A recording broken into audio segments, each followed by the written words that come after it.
Om Sai Ram, Jai Mohanji. This is chapter number 6. My name is Ulla Mohanji Acharya. Ram Navami Festival and Masjid repairs.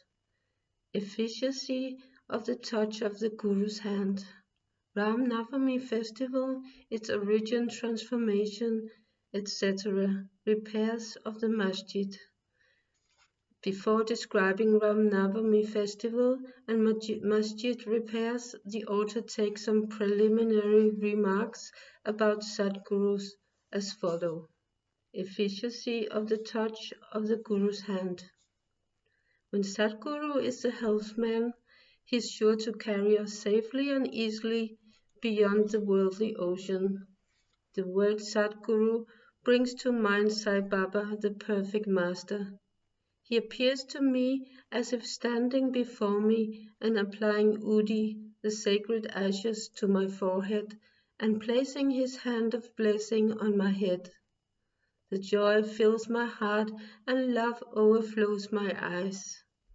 Wonderful is the power of the touch of Guru's hand. The subtle body, consisting of thoughts and desires, which cannot be burned by the gross fire, is destroyed by the mere touch of the Guru's hand, and the sins of many past births are cleaned and washed away.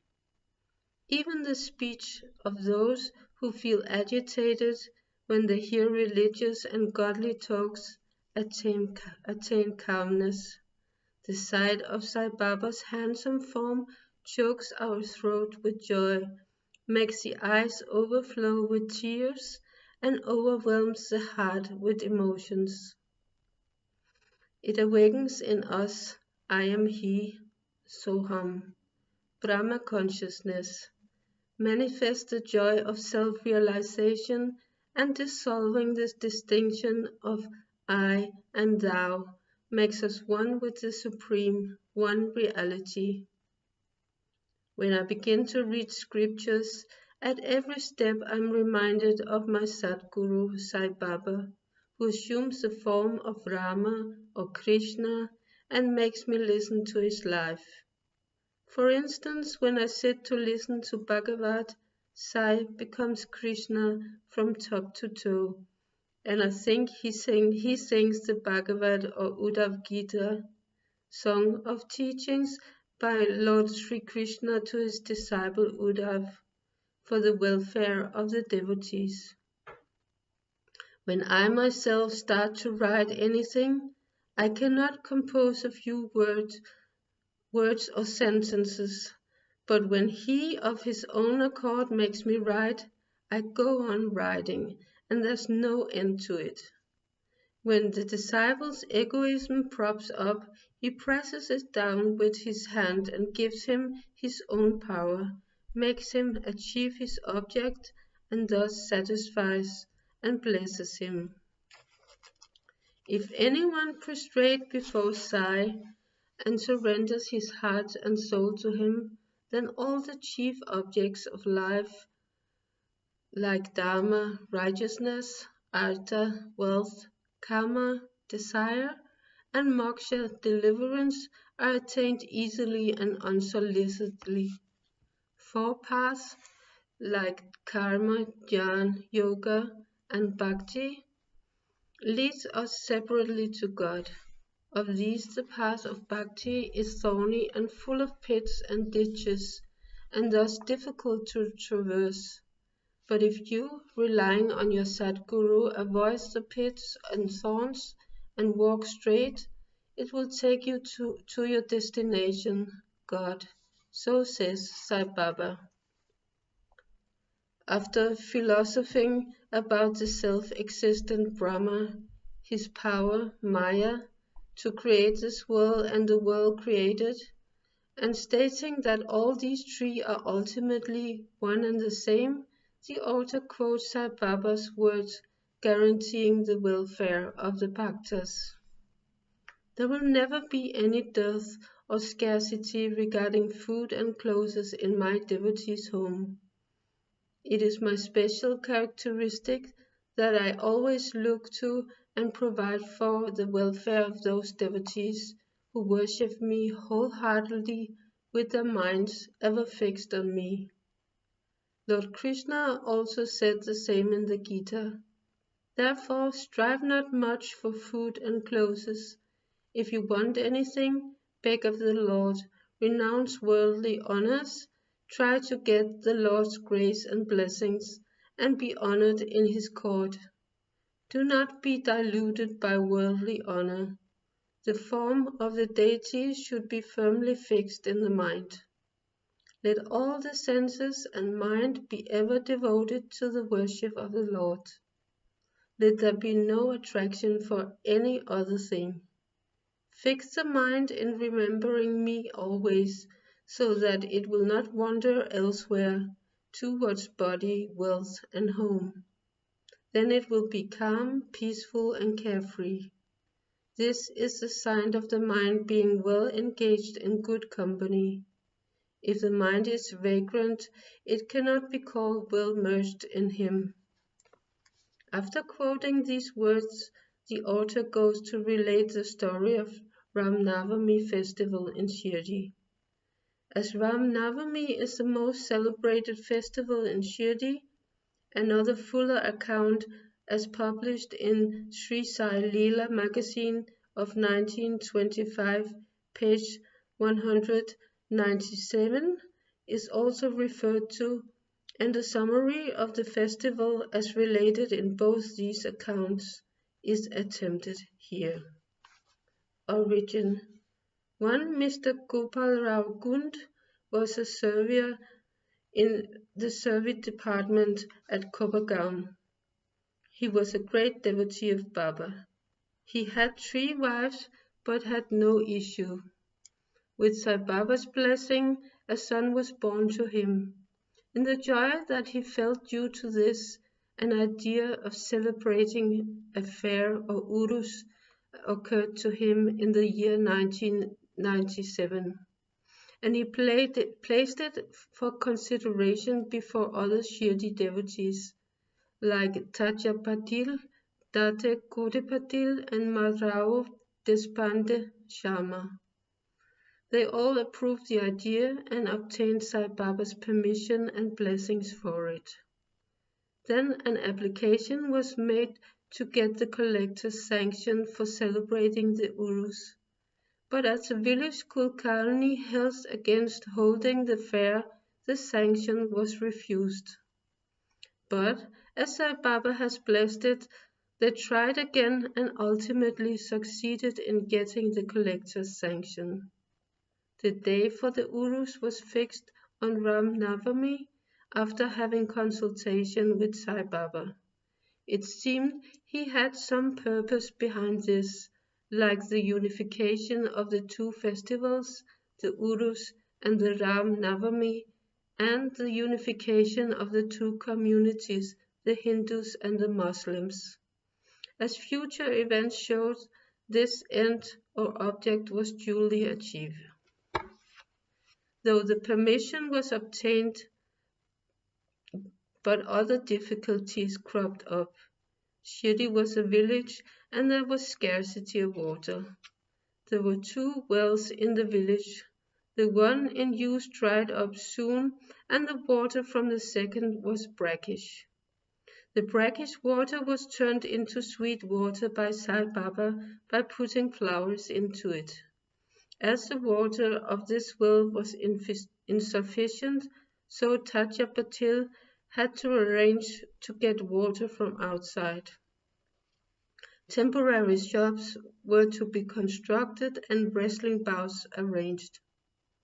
Gopal Rao Gund had a friend named Damu Anakasa of Ahmednagar. He was similarly unhappy in the matter of progeny, though he had 2 wives.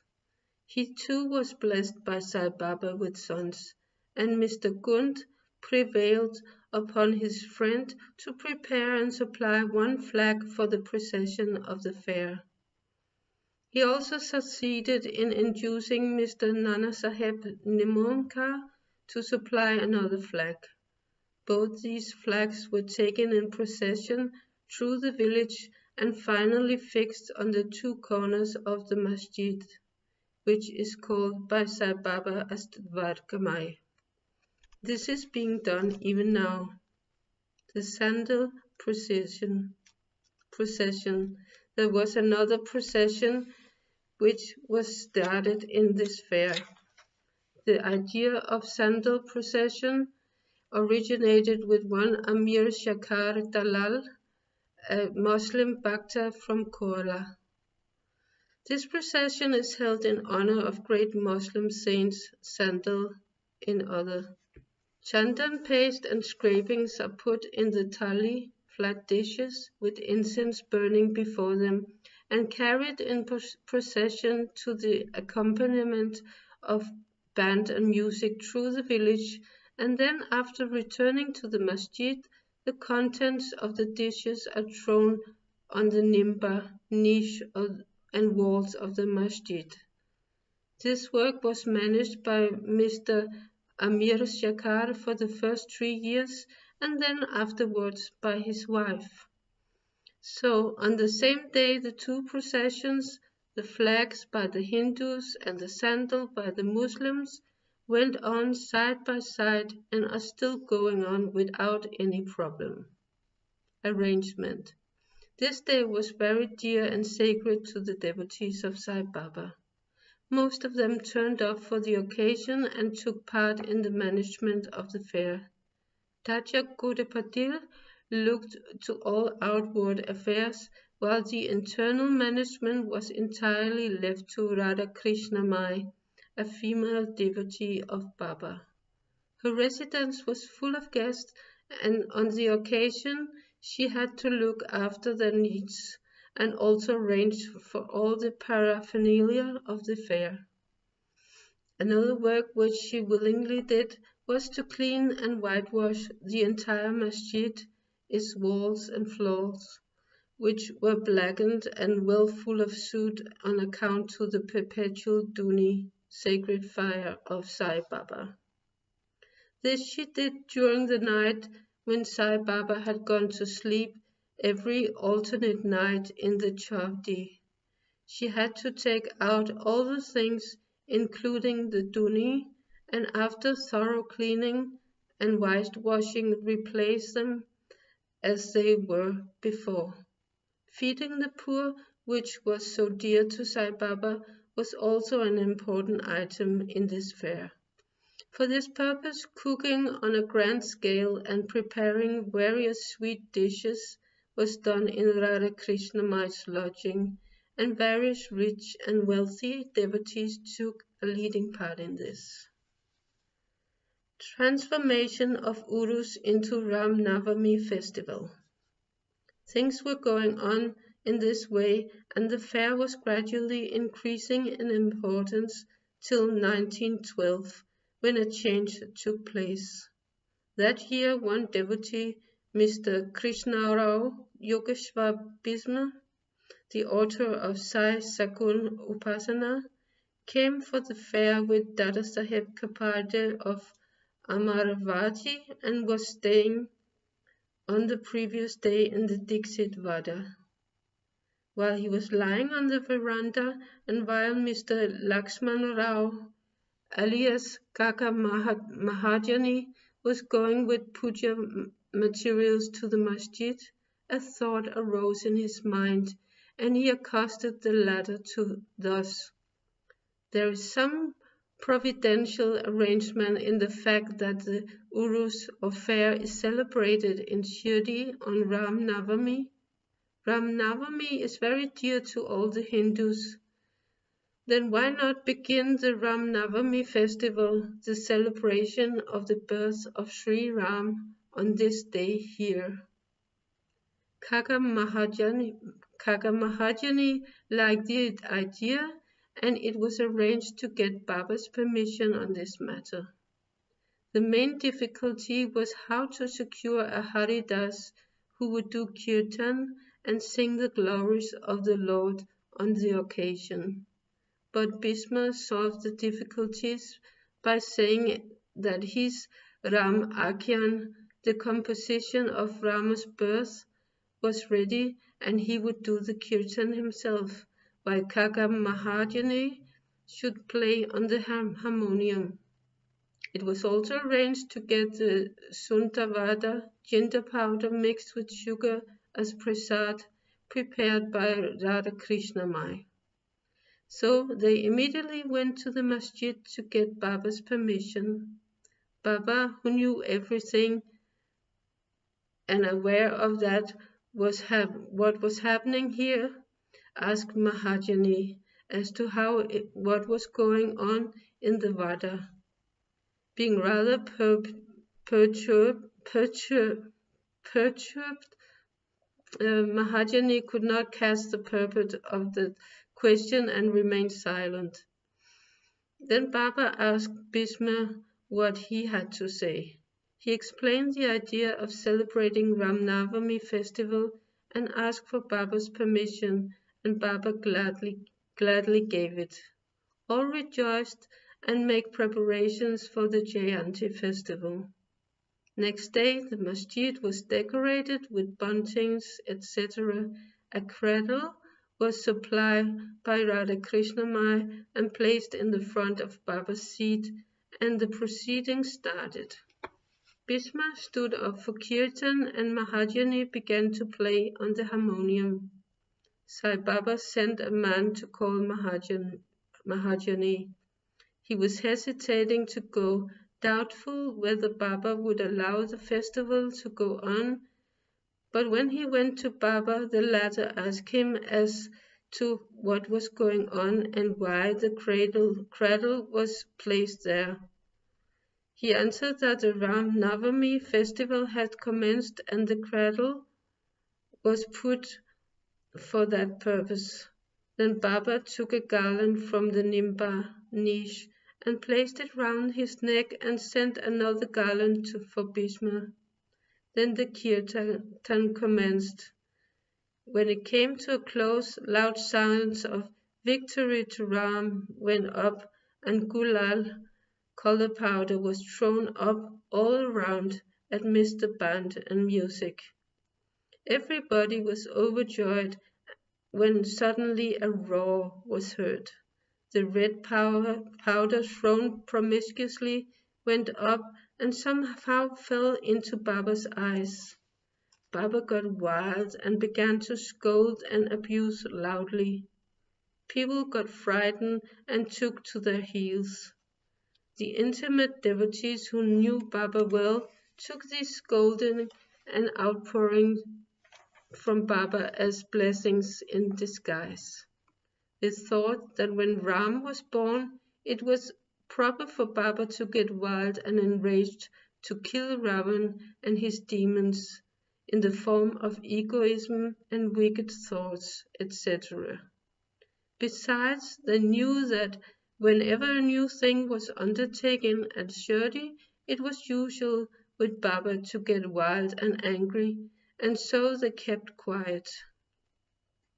Radha Krishna Mai was rather afraid and thought that Baba might break the cradle, and she asked Mahajani to pull the cradle back. When he went to loosen and unfasten the cradle, Baba went to him and asked him not to remove it.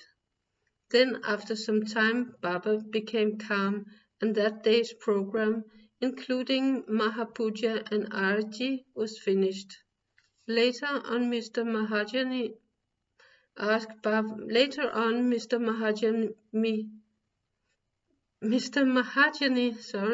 Baba for permission to remove the cradle. Baba refused the same thing, saying that the festival was not over yet. Next day another kirtan and Gopal Kala ceremony, an earthen pot containing parched rice mixed with curd is hung to be broken after the kirtan, and the contents distributed to all, as was done by Lord Krishna among his cowherd friends, was performed, and then Baba allowed the cradle to be removed. While the Ram Navami festival was thus going on, the procession of the two flags by day and that of The sandal by night went off with the usual pomp and show. From this time onwards, the Urus of Baba was transformed into the Ram Navami festival. From next year, 1913, the items in the program of Ram Navami began to increase. Radha Krishnamai started a Nam Sapta, singing the glory of God's name continuously day and night for 7 days. From 11 days of Chaitra, for all devotees took part by turns, and she also joined in sometimes early in the morning. As Ram Navami festival is celebrated in many places all over the country, the difficulty of getting a Haridas was felt again. But 5 or 6 days before the festival, Mahajani incidentally met Balabhwa, who was known as modern Tukaram, and got him to do the kirtan that year. The next year, 1914, another Balabhwa, Sataka of Birhat Sita Kavate district Satara, could not act as a Haridas in his own town, as plague was prevailing there, and so he came to Shirdi. With Baba's permission, which was secured through Kaka Saheb Dixit, he did the kirtan and was sufficiently recompensed for his labor. The difficulty of getting a new Haridas every year was finally solved in 1914 by Sai Baba, as he entrusted this function to Das Ganu Maharaj permanently, and since that time he had been successfully and credibly conducting that function until now. Since 1912, the festival began to grow gradually year by year. From the 18th to the 12th of Chaitra, Shirdi looked like a beehive of men. Shops began to increase. Celebrated wrestlers took part in wrestling bouts. Feeding of the poor was done on a grander scale. Hard work and sincere efforts of Radha Krishnamai turned Shirdi into a Sansthan. State paraphernalia increased. A beautiful horse, a palanquin, chariot, and many silver items, utensils, pots, buckets, pictures, mirrors, etc. were presented. Elephants were also sent for the procession. Though all this paraphernalia increased enormously, Sai Baba ignored all these things and maintained his simplicity and modesty as before. It is to be noted that both the Hindus and Muslims have been working in unison in both the processions during the entire festival, and there has been no confrontation or quarrel between them at all so far. First about 5,000 to 7,000 people used to gather, but that figure went up to 75,000 in some years. Still, there was no outbreak of any epidemic disease, nor any riots worth the name during past so many years. Repairs to the masjid. Another important idea occurred to Gopal Gund. Just as he started the Urus affair, he thought that he should repair and renovate the masjid. So, in order to carry out the repairs, he collected stones and got them dressed. But this work was not assigned to him. This was reserved for Nana Saheb Chandokar and the pavement work for Kaka Saheb Dixit. Initially, Baba was unwilling to allow them to have work done, but with the intervention of Malsapati and a local devotee of Baba, his permission was secured. Baba took a small gadi for his seat, discarding the usual piece of sackcloth used till then. In 1911, the Sapa Mandap courtyard was also put in order with great labor and effort. The open space in front of the masjid was very small and inconvenient. Kaka Saheb Dixit wanted to extend it and put a roofing on it. At great expense, he got iron posts, pillars and trestles and started to work. At night all the devotees worked hard and fixed the posts, but Baba, when he returned from the Chavadi next morning, uprooted them all and threw them out. Once it so happened that Baba got very excited, caught a pole with one hand and began to shake and uproot it, and with the other hand caught Tatya Patil's neck. He took by force Tatya's pita, struck a match, set it on fire and threw it in a pit. At that time Baba's eyes flashed like burning embers.